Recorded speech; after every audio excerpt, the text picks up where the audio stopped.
क्यों हिला डाला ना।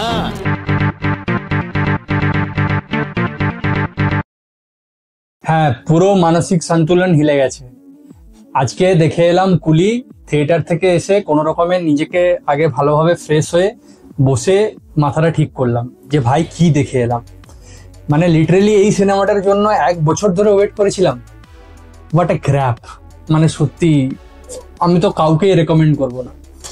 তো আপনারা সকলেই জানেন যে 14ই আগস্ট ইন্ডিপেন্ডেন্স ডে ক্ল্যাশ, যে মহা ক্ল্যাশ যেটা ক্র্যাশ হয়ে পড়েছে এখন ইন্ডিয়াতে। একদিকে কুলি আর একদিকে ওয়ার 2, দুটোই সাবস্ট্যান্ডার্ড মুভি। সাবস্ট্যান্ডার্ড কি বলবো, একদম মানে বিলো অ্যাভারেজ মুভি। তো কুলি দেখে এলাম এবং কুলি নিয়ে কিছু ভালো পয়েন্টস তো আমাকে মনে হয় জোর করে বলতে হতে পারে, কারণ সেরকম কিছু ভালো পয়েন্টস তো আমি খুঁজে পাইনি। খারাপ পয়েন্টস অনেক কিছু আছে বলার। তো শুরুতে ভালো দিয়ে শুরু করা যাক। তো ভালো পয়েন্টস বলতে আমি এটাই বলবো যে ইটস এ লোকেশ কানাগরাজ ফিল্ম। তো লোকেশ কানাগরাজের ফিল্মে আমরা বরাবরই দেখে থাকি যে ক্যামেরার কাজ খুব ভালোভাবে দেখা যায়। বিভিন্ন অ্যাঙ্গেল থেকে যে ক্লোজ আপ শটসগুলো উনি নেন সেগুলো খুবই দেখতে ভালো লাগে। আর আরেকটা জিনিস আমি বলবো যেটা এই সিনেমাতে কিছুটা হলেও জান দিয়েছে, সেটা হলো অনিরুদ্ধের মিউজিক। অনিরুদ্ধের বিজিএম একেবারেই নিরাশ করেনি এবং ফাইটিং সিকোয়েন্সগুলোতে এবং কিছু কিছু ড্রামাটিক সিকোয়েন্সে অনিরুদ্ধের বিজিএম অনেকটা রক্ষা করেছে। এবং সিনেমার স্টোরির দিক থেকে যদি ভালো দিক কিছু বলি তাহলে দুটো টুইস্ট সিনেমাতে। 2 ঘন্টা 50 মিনিটের সিনেমা, সেখানে দুটো টুইস্ট ছিল। যে দুটো টুইস্ট আমার ভালো লেগেছিল ব্যক্তিগতভাবে। যে দুটো টুইস্ট, হ্যাঁ কিছুটা সময়ের জন্য আমাকে ঘুমিয়ে পড়েছিলাম, তো আসলে ঘুম থেকে একটু তোলার জন্য হেল্প করেছিল। সেখানে একজন অভিনেত্রী সাউথেরই রচিতা রাম, যিনি কল্যাণীর মানে লাভ ইন্টারেস্ট যিনি ছিলেন, আর নাগার্জুন। আমি এখানে পুরোপুরি স্পয়লারই দিচ্ছি। ভিডিওটা যখন আপনাদের কাছে যাবে আমার মনে হয় না যে আপনাদের মধ্যে কারোরই সেরকম কোনো ইন্টারেস্ট থাকবে সিনেমাটা দেখার পেছনে। তাও যদি থাকে তাহলে স্কিপ নাই করতে পারেন। আমি তো বলবো স্পয়লারগুলো শুনে নিয়েই সিনেমাটা দেখতে পারেন, তাতে কিছু যায় আসবে না। তো নাগার্জুন এখানে একজন খুবই বড় বিজনেসম্যানের চরিত্র পালন করছেন এবং যেখানে উনি সামনে দেখাচ্ছেন উনি এক্সপোর্ট ইম্পোর্টের কাজ করছেন একটা পোর্টে, কিন্তু ওনার একটা ইলিগাল বিজনেসও রয়েছে এবং তার ছেলে যে সে এত সবের মধ্যে থাকতে চায় না। অর্জুন চরিত্রটার নাম। সে তার নিজের কাস্টমসের চাকরিতে খুবই খুশি আছে এবং সেখানে তার যে লাভ ইন্টারেস্ট সে অ্যাকচুয়ালি পুলিশ দ্বারা তাকে পাঠানো হয়েছে। পুলিশ তাকে পাঠিয়েছে আন্ডার কভার এজেন্ট হিসাবে। তো ওই যে চরিত্রটি পালন করেছিলেন রচিতা রাম, কল্যাণীর চরিত্রটা, ওই চরিত্রটা খুবই ভালো লেগেছে আমার। তো ওনার একটা ওয়েস্ট টুইস্টের সেগমেন্ট আছে, ওই যে পোর্শনটা খুব ভালো। আরেকটা দয়াল, যে এই সিনেমার ওয়ান অফ দ্য ভিলেন বলতে পারেন, তাকে আমার খুব ভালো লেগেছে। উনি মালায়ালাম ইন্ডাস্ট্রির সোবিন ওনার নাম। ওনাকে মঞ্জুমেল বয়েসে দেখেছিলাম এর আগে, ওখানেও খুব ভালো লেগেছিল এবং এখানেও ওনার কাজ যথেষ্ট ভালো লেগেছে। কিন্তু যেভাবে ওনাকে ক্যারেক্টারটা যেভাবে শেষ করা হয়েছে ওই জিনিসটা আমার ভালো লাগেনি, কিন্তু ওনার চরিত্রটা এবং ওনার অভিনয় আমার খুব ভালো লেগেছে। এবারে আসি খারাপ দিকে। খারাপ দিকের তো প্রথম কথা হচ্ছে, একটা সিনেমায় আমরা প্রথমে কি দেখতে চাই? গল্প। বিশ্বাস করুন এই সিনেমাটার গল্প আপনাকে বুঝতে গেলে বা বোঝানোর জন্য এমন গোল গোল গোল গোল করে ঘুরিয়েছে সিনেমার শুরু থেকে যে আপনার মাথায়, মানে আমার তো সত্যিকারে যেমনটা শুরুতে বললাম মানসিক সন্তুলন পুরোপুরি হারিয়ে গেছে। সিনেমাটার গল্প একদমই সিম্পল, যেটা আমরা ছোটবেলা থেকে অনেক সাউথ ইন্ডিয়ান সিনেমাতে দেখে এসেছি, রিভেঞ্জ স্টোরি। কিন্তু সেই রিভেঞ্জ স্টোরিটাকে ব্যাক করার জন্য যে পরিমাণে প্লট মানে এস্টাবলিশ করার প্রয়োজন সেটা কখনোই এস্টাবলিশড হয়নি।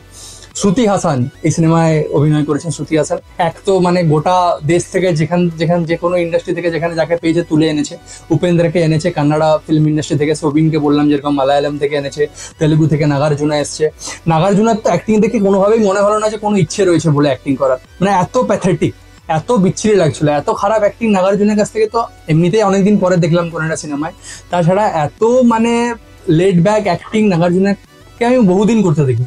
এখানে মানে বলতে গেলে কিংপিন উনি, মানে বলতে গেলে কি ওখানে মানে ওনার নামের সাথে উনি কিংপিন ইউজ করতে বেশ ভালোবাসেন, লাইভিস লাইফস্টাইল লিড করতে খুব ভালোবাসেন।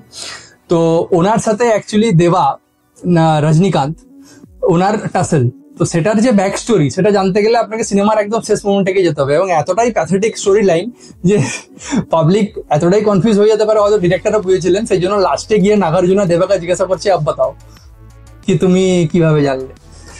ওহ, মানে হোয়াট এ ক্র্যাপ। তো যাই হোক, খারাপ জিনিসের মধ্যে হলো এই যে স্টোরি, কোনো স্টোরির মাথা মুন্ডু কিচ্ছু নেই। মানে আপনি একটু যে এনগেজড হবেন স্টোরি লাইন মানে স্ক্রিনপ্লের মধ্যে, সেটারও সুযোগ আপনাকে দেবে না। এটা থেকে ওটা, ওটা থেকে ওটা, মেইন যে জিনিস সেটা থেকে ভাটকে এটা সেটা দেখিয়েই যাচ্ছে পুরো সিনেমা জুড়ে। আর হচ্ছে শ্রুতি হাসান, সিনেমাটার নাম কুলি, এবং শ্রুতি হাসানকে নিয়ে রীতিমতো পণ্যদ্রব্যের মতো ব্যবহার করা হয়েছে। কখনো এ নিয়ে পালিয়ে যাচ্ছে, কখনো রজনীকান্ত নিয়ে পালিয়ে যাচ্ছে, কখনো দয়াল নিয়ে পালিয়ে যাচ্ছে, কখনো আমাদের নাগার্জুন লোক পাঠিয়ে ওকে নিয়ে পালিয়ে যাচ্ছে। সাইমন নাগার্জুনের নাম বাই দ্য ওয়ে এখানে চরিত্রে। তো শ্রুতি হাসান গোটা সিনেমা জুড়ে শুধু পালিয়েই বেরিয়েছে, ওনার কোনো না সাবস্টেন্স আছে না কিছু আছে, কিছুই নেই। এমনিতেই তো মানে লাস্ট কয়েক বছর ধরে ওনার অভিনয় দেখছি একদম এরকম পুরো একদম পোকার ফেস নিয়ে, তারপরে দেখে একদমই ভালো লাগছে না শ্রুতি হাসানকে। এখানে রজনীকান্তের যদি আমি বলি, যার উপরে দাঁড়িয়ে রজনীকান্ত দি মেন অ্যাক্টর, মেন লিড, এবং লোকেশ কানাগরাজ, এই দুজনের উপর দাঁড়িয়ে সিনেমাটা প্রায় 150 কোটি টাকার ওপেনিং নিয়েছে প্রথম দিনে। তো রজনীকান্তের অ্যাক্টিং কি বলবো, হিজ কোয়াইট ওল্ড নাও, আপনারা সবাই জানেন যে 75 বছর বয়স হয়েছে ওনার। এই বয়সে ওনার পক্ষে মানে ফিজিক্যাল স্টান্ট পুরোপুরি করা ইটস নেক্সট টু ইম্পসিবল। কিন্তু তা সত্ত্বেও ক্যামেরার কাজ বা যে স্টাইলাইজেশন করা হয়েছে ওনার পোশাক আশাক এবং অ্যাটিটিউডের দিক থেকে, তো সেই জায়গাটা অনেকটা ক্ষেত্রে কভার করেছে। কিন্তু অ্যাকশন সিকোয়েন্সগুলো আমার একদম পোষায়নি, একদম পোষায়নি। মানে বিশ্বাস করুন, মানে আপনি এত হাই ভোল্টেজ অ্যাকশন সিনে একটা মানুষকে মানে ফিজিক্যাল মুভমেন্টই করতে দেখছেন না, সেটা আপনার কাছে তো অড লাগবেই। এবং পুরো সিনেমা জুড়েই অ্যাকশন সিকোয়েন্সগুলোতে same same attitude, same posture, same, মানে একদম বিচ্ছিরি লেগেছে আমার, ফালতু একদম, যাকে বলে একদম পাতে দেওয়া যায় না। তো এই হলো। আর এমনিতে বলতে গেলে ড্রামা সিকোয়েন্স গুলোতে, ইমোশনাল সিনস গুলোতে হি ওয়াজ অল রাইট, মানে everyone was all right I would say. সিনেমার ইন্টারমিশন যে পোর্শনটা শেষ হয়েছিল সেই জায়গাটা ভালো লেগেছিল, এবং অ্যাকচুয়ালি সিনেমার শুরুতে একদম বিল্ড আপটা কিন্তু খুব খারাপ ছিল না, কিন্তু তারপরে স্টোরি এত গাঁজাখুরি করে দিল।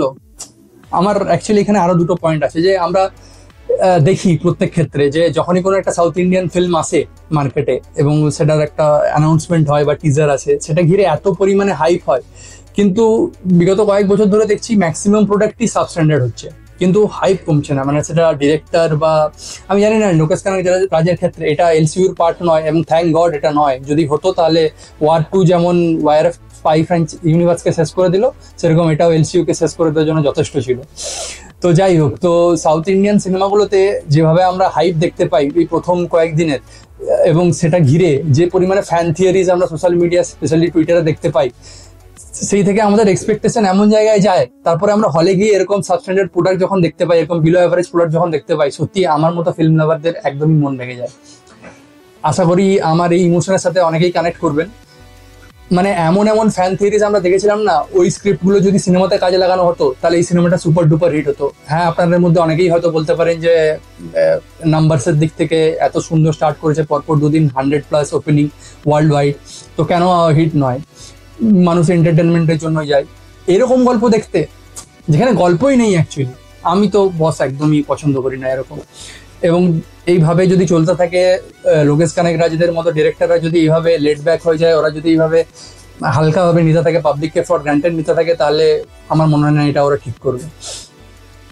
আরেকটা যেটা জিনিস আমি বলতে চাইবো, যে এই আরেকটা প্যান ইন্ডিয়া সো কল্ড বলে যে চারিদিকের অ্যাক্টরদের নিয়ে এসে একটা সিনেমা কোনো রকমে চালিয়ে দেওয়ার যে একটা অভ্যেস, একটা ট্রেন্ড শুরু হয়েছে, এটা থেকে আমার মনে হয় এবার বিরত থাকা উচিত। স্ক্রিপ্টের উপরে বেশি জোর দেওয়া উচিত এবং অ্যাক্টার্সদের উপরে পরে। একটা স্ক্রিপ্ট যদি ভালো তৈরি হয়, আপনাদের সকলেরই মনে আছে সাউথেরই ফিল্ম, কান্নাডা ফিল্ম ইন্ডাস্ট্রি তখন এতটা গ্রো করেনি। যখন কেজিএফ চ্যাপ্টার 1 আসে, কেজিএফ চ্যাপ্টার 1 কিন্তু এসে ইয়াস কিন্তু তখনও আননোন হিরো ছিল গোটা প্যান ইন্ডিয়ার অডিয়েন্সদের কাছে। ইয়াস এসে একটা ভালো স্ক্রিপ্ট ছিল বলেই, ওটাও কিন্তু একটা কমার্শিয়াল ফিল্মই, ওটাও কিন্তু একটা মাস ফিল্মই, তো ওটার স্ক্রিপ্টটি কিন্তু ওকে এত বড় সুপার স্টার এবং সিনেমাটাকে এত বড় ব্লকবাস্টার বানিয়েছিল। তো আমার মনে হয় যে ডিরেক্টরদের এবং অ্যাক্টরদের আরেকটু মানে সব জিনিসকে টেকেন ফর গ্রান্টেড না নিয়ে আরেকটু মানে কি বলবো, ওয়েল ভার্সড হওয়া উচিত, রিসার্চ করা উচিত এবং নিজেদের ক্রাফটের উপর জোর দেওয়া উচিত। ও দাঁড়ান দাঁড়ান দাঁড়ান দাঁড়ান দাঁড়ান, এই তারাটা কোথায় নিচে পড়ে গেল? সিতারা কোথায়? সিতারা এই রে, পুরো মিশেই গেছে, অ্যাক্টিং ক্যারিয়ারটা পুরো মাটিতে মিশেই গেছে মনে হয় সিতারে জামিন পার করার পর। হ্যাঁ, আমির খান এই সিনেমাতে ক্যামিও অ্যাপিয়ারেন্সে দেখা গেছে। মানে কি বলবো, সিনেমাটা জুড়ে মানে জোকস বা হাসির সিকোয়েন্স তো খুবই কম ছিল, কিন্তু বিশাল বাই গড হেসেছি ওনার অ্যাপিয়ারেন্স দেখে। মানে মহেশ মাঞ্জরেকরকে দেখেও এতটা হাসিনি যতটা আমির খানের লুক দেখে হেসেছি। মানে কি ফালতু একটা ক্যামিও অ্যাপিয়ারেন্স, না আছে কোনো স্ট্যাচার, না আছে কোনো পয়েস, চুপচাপ চলে এলো, দু চারটা এরকম ডায়লগ মেরে দিল, না সিনেমার উপর কোনো এফেক্ট পড়লো, না ওর ক্যারেক্টারটার কোনো মানে জানালো। একদম মানে থার্ড ক্লাস যাকে বলে। মানে একেই তো লাল সিং চাড্ডা এবং সিতারে জামিন পার করার পরে অ্যাক্টিং ট্র্যাজেক্টরি এখান থেকে এখানে চলে এসছে, এখন তো পুরোপুরি যেমনটা বললাম ধুলোই মিশে গেছে একদম। হ্যাঁ, তো অন্যান্য যেরকম বললাম অনেকের ক্যামিও অ্যাপিয়ারেন্সের মধ্যে এনারও ছিল আর কি। আমির খান অনেক অনেক সময় কেটে গেল, এতটা সময় আমি সত্যি একটা এরকম ক্র্যাপ সিনেমার প্রতি দেবো এটা আমি একদমই ভাবিনি।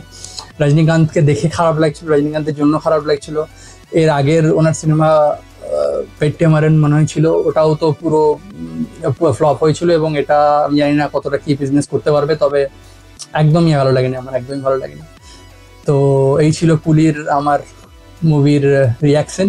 আপনাদের কেমন লাগলো অবশ্যই কমেন্ট বক্সে জানাবেন, এবং চ্যানেলটি ভিডিওটি লাইক করবেন, চ্যানেলটি সাবস্ক্রাইব করবেন এবং বন্ধুদের মধ্যে শেয়ার করবেন।